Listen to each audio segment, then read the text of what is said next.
ভগবান জগন্নাথ এবং বলভদ্র ও সুভদ্রা রথের বৈশিষ্ট্য কি রয়েছে। জগন্নাথ দেবের রথযাত্রা তিনটি পৃথক রথ দেখা যায়। প্রথমত জগন্নাথ, বলভদ্রা এবং সুভদ্রার জন্য তিনটি আলাদা রথের আলাদা রঙের আবরণ দিয়ে রথগুলিকে সাজানো হয়। আর এই তিনটি রথের আবরণের রং, রথের আকৃতি, চাকার সংখ্যা সমস্ত আলাদা হয়। অতীতে পরম্পরা অনুযায়ী সবার আগে যে রথটি বের হয় তাতে থাকে বড় ভাই বলভদ্র, এর পরের রথটি থাকে সুভদ্রা এবং সবার শেষে থাকে শ্রীকৃষ্ণ অর্থাৎ জগন্নাথের রথ। প্রতিটি রথের আলাদা আলাদা বৈশিষ্ট্য থাকে। জগন্নাথ দেবের রথটির নাম নন্দীঘোষ। রথটি 832টি কাঠের সম্বন্ধে তৈরি করা হয়। রথটিতে চাকার সংখ্যা থাকে 16টি এবং রথটিতে লাল হলুদ আবরণ দিয়ে সাজানো হয়। রথটির মাথায় যে ধ্বজা থাকে তার নাম তৈলক্য মোহিনী। নন্দীঘোষের উচ্চতা প্রায় 45 ফুট। জগন্নাথ দেবের রথে তার সঙ্গী হন মদনমোহন। নন্দীঘোষের সারথীর নাম দারুকা এবং রথটির রশ্মির নাম শঙ্খচূড়া। এই রথটি 4টি ঘোড়ার মাধ্যমে চালানো হয়।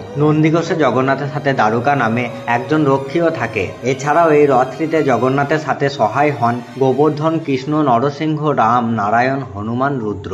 এই রথটি সবকটি রথের শেষে থাকে। সবার আগে যে রথটি বের হয় তা হলো বলভদ্র রথ। বলরামের রথের নাম তালধ্বজ। বলরামের সাথে তার রথের সঙ্গী হন রামকৃষ্ণ। তালধ্বজের আবরণটি লাল ও সবুজ কাপড়ে সাজানো হয় এবং এর মাথায় যে পতাকাটি থাকে তার নাম হলো উন্নানি। বলরামের রথের উচ্চতা প্রায় 44 ফুট এবং এই রথটি 763টি কাঠের সম্বন্ধে তৈরি করা হয়। রথটির চাকার সংখ্যা থাকে 14টি। তালধ্বজের রশ্মিটির নাম বাসুকীনাগ এবং এই রথটির সারথীর নাম মাতালি। তালধ্বজের লক্ষ্মী হিসাবে থাকেন বাসুদেব।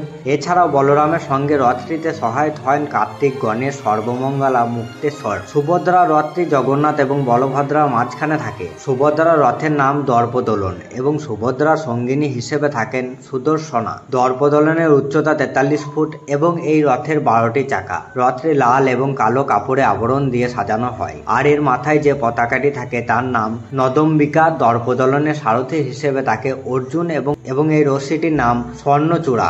এই রথটি 4টি ঘোড়ার দ্বারা টানা হয়। দর্পদোলনে সুভদ্রার সাথে সহায়ক হন চণ্ডী, চামুণ্ডা, বনদুর্গা, শ্যামাকালী, বিমলা ইত্যাদি দেবী। প্রতি বছর এই রথগুলি নতুন কাঠ দিয়ে নতুন করে তৈরি করা হয় এবং পুরনো কাঠগুলি জগন্নাথ দেবের মহাভোগের প্রসাদ তৈরির আগুন জ্বালানোর জন্য ব্যবহৃত হয়।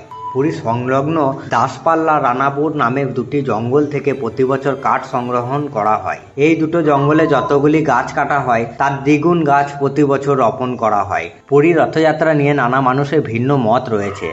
জানা যাচ্ছে পুণ্যার্থীদের মত অনুযায়ী এখনো পর্যন্ত একটি বছর আসেনি যে রথের দিন পুরীতে বৃষ্টি হয়নি। এছাড়াও জানা গেছে রথগুলি যে তৈরি করা হয় তাতে কোনো রকম আধুনিক যন্ত্র, স্ক্রু, নাট, বল্টু কোনো কিছুই ব্যবহৃত হয় না। এছাড়াও এই রথ তৈরি করার জন্য নতুন করে কোনো কর্মী নিয়োগ করা হয় না। বংশ পরম্পরা করে আসছে তারাই প্রতি বছর তৈরি করে আর এভাবে জগন্নাথ দেবের রথ সম্পূর্ণ হয়। আর এই ভিডিওটি যদি ভালো লেগে থাকে তাহলে লাইক এবং কমেন্টে জয় জগন্নাথ অবশ্যই লিখবেন।